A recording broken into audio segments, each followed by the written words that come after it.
നമ്മൾ ഓരോ ദിവസവും ഒരുപാട് തീരുമാനങ്ങൾ എടുക്കാറുണ്ട്. ചെറുതും വലുതുമായിട്ടൊക്കെ ഒരുപാട് തീരുമാനങ്ങൾ എടുക്കും. ഇപ്പൊ നമ്മൾ മുമ്പോട്ട് പോകുന്നത് തന്നെ ഈ തീരുമാനങ്ങൾ വെച്ചിട്ട് തന്നെ.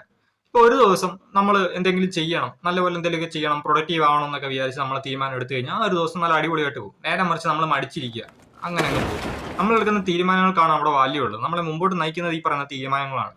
ഇപ്പോൾ ചെറിയ തീരുമാനങ്ങൾ എടുക്കാൻ വലിയ എളുപ്പമാണ്. പെട്ടെന്ന് നമുക്ക് ചാടിക്കറി എന്തെങ്കിലുമൊക്കെ പറയാം, തീരുമാനം എടുക്കാം. പക്ഷെ വലിയ വലിയ തീരുമാനങ്ങൾ അതെടുക്കാൻ ഇച്ചിരി പണിയാണ്. ഇപ്പോൾ ഒരാൾ പറഞ്ഞിട്ടുണ്ട്, The hardest choices require the strongest wills.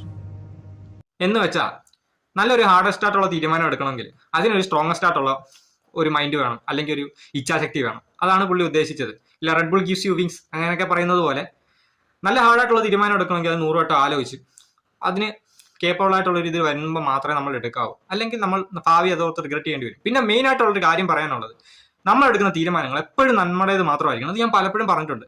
നമ്മുടേത് മാത്രമായിരിക്കണം. വേറെ ആൾ നമ്മളിൽ അടിച്ചേൽപ്പിക്കുന്ന തീരുമാനങ്ങൾ ഒരിക്കലും നമ്മൾ എടുക്കാതിരിക്കുക മാക്സിമം. അത് ഭാവിയിൽ നമ്മൾ ഓർത്ത് റിഗ്രറ്റ് ചെയ്യേണ്ടി വരും. ഇപ്പോൾ ഇത് പറയാനാണെങ്കിൽ നമ്മൾ മനസ്സിൽ കണ്ടേക്കുന്നത് ഒന്നായിരിക്കും, പക്ഷെ അവർ പറയുന്നത് വേറെ ഒന്നായിരിക്കും. അവർ നമ്മളെ കൊണ്ട് ഫോഴ്സ് ചെയ്താൽ കുറെ തീരുമാനം എടുപ്പിക്കും. പക്ഷെ ഭാവിയിൽ ചിലപ്പോൾ നല്ലതായിട്ട് വരാം, മോശമായിട്ട് വന്നാൽ അപ്പൊ നമ്മൾ അത് ഓർത്തിട്ട് പറയുമോ, ഞാൻ അന്ന് അത് എടുത്തായിരുന്നെങ്കിൽ എനിക്കിത് ഇങ്ങനെ വരത്തില്ലായിരുന്നു. അങ്ങനെ ഓർത്ത് നമ്മൾ ഒരുപാട് റിഗ്രറ്റ് ചെയ്യേണ്ടി വരും. അതാണ് ഞാൻ പറഞ്ഞത്. നമ്മൾ എടുക്കുന്ന തീരുമാനങ്ങൾ എപ്പോഴും അത് നമ്മുടേത് മാത്രമായിരിക്കും. വേറെ ആൾ അടിച്ചേൽപ്പിക്കുന്ന തീരുമാനങ്ങൾ മാക്സിമം എടുക്കാതിരിക്കുക. അപ്പൊ നമ്മുടെ ഇഷ്ടങ്ങൾ വേറെ ആളുടെ ഇഷ്ടമാവണമെന്ന് നമ്മൾ ഒരിക്കലും വാശി പിടിക്കരുത്. അങ്ങനെയൊക്കെ പറയുന്നത് പോലെ തന്നെ നമ്മുടെ മനസ്സിൽ എന്ത് തോന്നുന്നോ അത് ചെയ്യുക. Okay, by.